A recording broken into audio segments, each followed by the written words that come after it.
अस्सलामुअलैकुम students, I hope you all are doing great. Previous video में हमने discuss किया था फेच डिकोड एग्जीक्यूट साइकिल के बारे में। इस वीडियो में हम स्टडी करेंगे सीपीयू की परफॉर्मेंस के कौन कौन से फैक्टर्स हैं और कैसे हम अपनी सीपीयू की परफॉर्मेंस को इंक्रीज कर सकते हैं। इसके तीन फैक्टर्स हैं। पहला फैक्टर है नंबर ऑफ कोर्स, कि सीपीयू के अंदर कोर्स कितनी है। दूसरा है कैशे मेमोरी और तीसरा है इंटरनल क्लॉक और क्लॉक स्पीड। इन तीनों को हम इन डिटेल स्टडी करेंगे कि ये तीन चीजें क्या हैं और किस तरह हम सीपीयू की प्रोसेसिंग स्पीड को इंक्रीज कर सकते हैं। सबसे पहले बात कर लेते हैं कोर्स के ऊपर। कोर क्या चीज होती है? A core is an independent processing unit inside the CPU, जो क्या करती है, फेच डिकोड और एग्जीक्यूट इंस्ट्रक्शन को करती है इंडिपेंडेंटली। मींस के एक कोर का इंडिविजुअली क्या काम है, फेच डिकोड साइकिल को एग्जीक्यूट करना, मींस के इंस्ट्रक्शंस को इंडिपेंडेंटली एग्जीक्यूट करना। जितने भी हमारे पास पुराने कंप्यूटर्स थे या अर्लियर कंप्यूटर्स थे, उनके पास सिर्फ एक कोर हुआ करती थी। मींस उनके पास सिर्फ एक सिंगल कोर थी और वो एक वक्त में एक इंस्ट्रक्शन को ही प्रोसेस कर सकते थे। जबकि अब हमारे जितने भी जदीद दौर के अंदर मॉडर्न प्रोसेसर्स हैं, वो मल्टीपल कोर्स रखते हैं ताकि एक वक्त में साइमल्टेनियसली हम मल्टीटास्किंग कर सकें। जिसके अंदर हमारे पास पहले थे एक कोर, जिसे हम कहते थे सिंगल कोर। उसके बाद हमारे पास आ जाता है डुअल कोर, जिसके अंदर हमारे पास दो कोर्स आती हैं। फिर हमारे पास आ जाता है क्वाड कोर, फिर हमारे पास आता है हेक्सा कोर और लास्ट में हमारे पास आता है ऑक्टा कोर। क्वाड कोर के अंदर हमारे पास 4 कोर्स होती हैं, हेक्सा कोर में हमारे पास 6 कोर्स होती हैं और ऑक्टा कोर के अंदर हमारे पास 8 कोर्स होती हैं। जितनी ज़्यादा कोर्स होंगी उतनी ही ज़्यादा प्रोसेसिंग स्पीड सीपीयू की ज़्यादा होगी। फॉर एग्जाम्पल, ईच कोर जो है वो डिफरेंट टास्क पर एक ही वक्त में काम कर रही है। Instead of one core handling के एक ही कोर हमारे पास म्यूजिक को भी हैंडल कर रही है, आपने साथ इंटरनेट ब्राउजर भी चलाया हुआ है, आपने वर्ड डॉक्यूमेंट भी खोला हुआ है, आपका एंटीवायरस भी चल रहा है। हम क्या करते हैं, हम 4 कोर्स इस्तेमाल कर लेते हैं प्रोसेसर के अंदर, जिसके अंदर क्या करता है, सीपीयू डिवाइड कर लेता है। पहली कोर में वो ब्राउजर चला देगा, दूसरी कोर का काम होगा म्यूजिक को प्ले करना, तीसरी कोर का काम होगा वर्ड प्रोसेसर चलाना और चौथी कोर का काम होगा एंटीवायरस को बैकएंड पे रन कर देना। जिससे हमारी मल्टीटास्किंग जो है वो इंप्रूव होती है और कंप्यूटर जो है वो कम वक्त के अंदर ज्यादा काम कर सकता है। जैसे अगर एक रेस्टोरेंट के अंदर बहुत ज्यादा लोग आ गए हैं और खाना बनाने के लिए हमारे पास सिर्फ एक शेफ है, तो कस्टमर्स को ज्यादा देर तक इंतजार करना पड़ेगा। एक शेफ एक वक्त में एक ही ऑर्डर प्रिपेयर कर सकता है, लेकिन उसी रेस्टोरेंट के अंदर, उस किचन के अंदर हम 4 शेफ्स ले आए तो 4 शेफ्स 4 डिफरेंट ऑर्डर्स पर काम कर सकते हैं, जिसके अंदर ज्यादा कस्टमर्स को हम सर्व भी कर सकते हैं और उसके अंदर हमारा टाइम भी कम लगेगा। तो मोर कोर्स का मतलब यह है कि more work can be completely simultaneously. इसके कुछ एडवांटेजेस हैं जो आप लोगों ने याद करने हैं, वो ये हैं कि हम मल्टीटास्किंग कर सकते हैं, हमारी मल्टीटास्किंग बहुत ज़्यादा फास्ट हो जाती है, हमारी जो ओवरऑल सिस्टम की परफॉर्मेंस है वो काफ़ी ज़्यादा इंक्रीज हो जाती है, प्रोसेसिंग टाइम जो है वो कॉम्प्लेक्स एप्लीकेशंस का काफ़ी ज़्यादा कम हो जाता है। एक अगर हमने कोई कॉम्प्लेक्स एप्लीकेशन चलानी है, कोई रेंडरिंग या वीएफएक्स का हमने सॉफ्टवेयर यूज़ कर रहे हैं, तो अगर हमारे पास ऐसा सीपीयू है जिसकी कोर ज़्यादा है, तो ऑब्वियसली वो उस पर एफिशिएंटली काम करेगा बनिस्बतन के एक ऐसा प्रोसेसर जिसके पास सिंगल कोर है। तो क्या हमने सीखा, अगर हमारे प्रोसेसर के अंदर जितनी ज़्यादा कोर्स होंगी उतनी ज़्यादा हमारे पास मल्टीटास्किंग करने की एबिलिटी ज़्यादा होगी, हमारे पास वर्कर्स ज़्यादा हैं, जिससे हम कम वक्त में ज़्यादा काम कर सकते हैं। हम कैसे अपनी सीपीयू की कोर्स को देख सकते हैं, ये आपको मेरी स्क्रीन कंप्यूटर की नज़र आ रही होगी। यहाँ आपने नीचे आके टास्क बार में राइट क्लिक करना है, यहाँ आपको एक ऑप्शन शो होगी टास्क मैनेजर। इस टास्क मैनेजर पे जब आप क्लिक करेंगे तो यहाँ आपने जाना है परफॉर्मेंस के अंदर। परफॉर्मेंस में जाने के बाद की पहली ऑप्शन है सीपीयू की।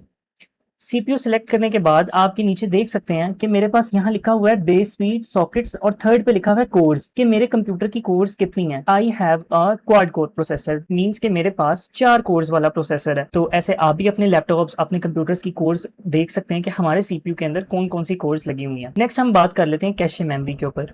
कैशे मेमोरी क्या चीज होती है? Cache memory is a small high speed memory located inside और very close to the CPU. It stores frequently used data and instructions so the CPU can access them more quickly and than RAM. आप सारे सोच रहे होंगे sir ये तो सारी वही बात है जो हमने रजिस्टर्स के अंदर पढ़ी कि रजिस्टर्स भी स्मॉल होते हैं, हाई स्पीड मेमोरी होती है। तो ये कैशे मेमोरी क्या चीज है? बिल्कुल सही, रजिस्टर्स स्मॉलेस्ट होते हैं, सबसे ज्यादा फास्टेस्ट स्टोरेज एलिमेंट है जो इमीडिएट डाटा को, एक्टिव प्रोसेसिंग जो चल रही होती है उसको स्टोर करते हैं। जबकि कैशे क्या होती है? कैशे रजिस्टर्स के एज कम्पेयर टू रजिस्टर्स उसकी जो स्टोरिंग कैपेसिटी है वो थोड़ी सी ज्यादा है और इनका जो स्पीड बफर है वो रजिस्टर्स से थोड़ा सा कम है, मींस के इसकी स्पीड रजिस्टर से कम है और ये भी फ्रीक्वेंटली एक्सेस डाटा और इंस्ट्रक्शंस को जो रैम से आती हैं उन्हें स्टोर करती है। फॉर एग्जांपल, अगर हम सेम डाटा रिपीटेडली यूज कर रहे हैं तो अगर हमारे पास कैशे मेमोरी नहीं है तो सीपीयू से रैम, रैम से सीपीयू, रैम से सीपीयू, सीपीयू से रैम, यही मूवमेंट चलती रहेगी।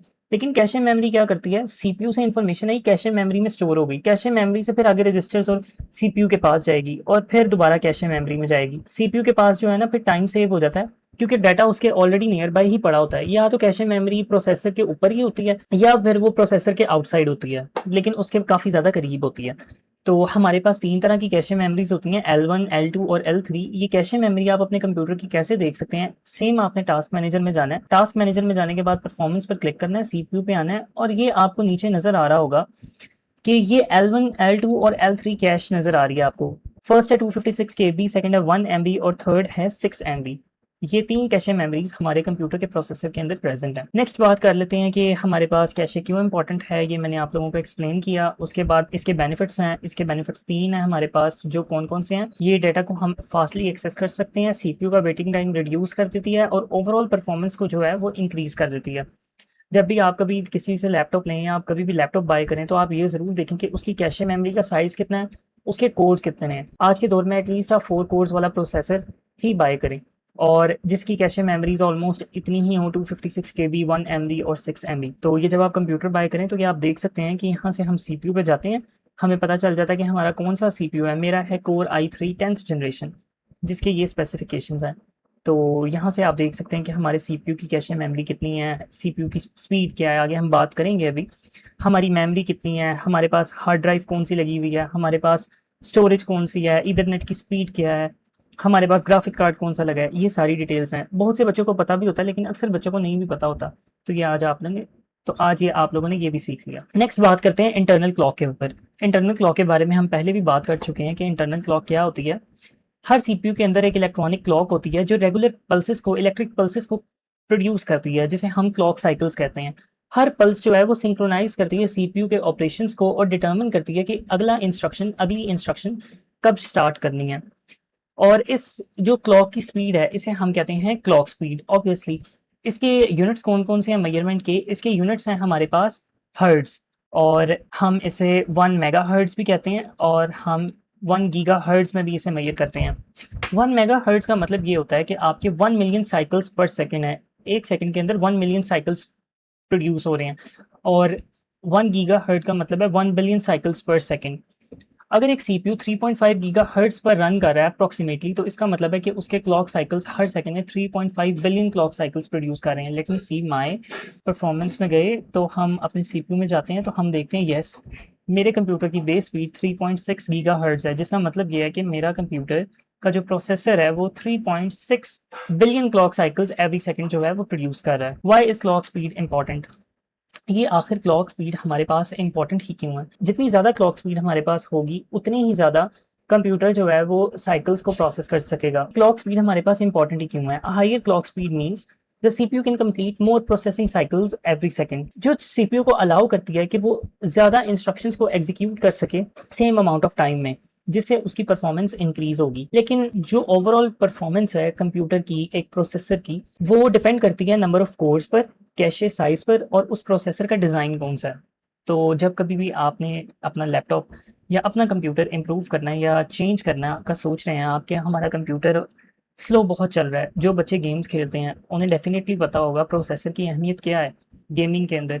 जब अगर उन्हें FPS ज़्यादा चाहते हैं, जो वीडियो एडिटिंग करते हैं, उन्हें प्रोसेसर्स अच्छे चाहिए होते हैं जिनकी क्लॉक साइकिल्स अच्छी हों, जिनके अंदर कोर्स ज़्यादा हों, जिनकी कैशे साइज ज़्यादा हो। तो as a computer science student आप लोगों को ये चीज़ें आनी चाहिए कि आप कैसे अपने कंप्यूटर की स्पेसिफिकेशंस को देख सकते हैं। आप जब कंप्यूटर चेंज करना चाह रहे हैं तो आप इम्प्रूव कर सकें अपने प्रोसेसर को, बनस्बतन कि आप पूरा कंप्यूटर बाय करेंगे तो आप सिंपली जाकर अपना प्रोसेसर चेंज करवा लें या उसकी मेमोरी को इंक्रीज करवा लें। I hope you all guys understand this video. Meet you in the next one. Thank you.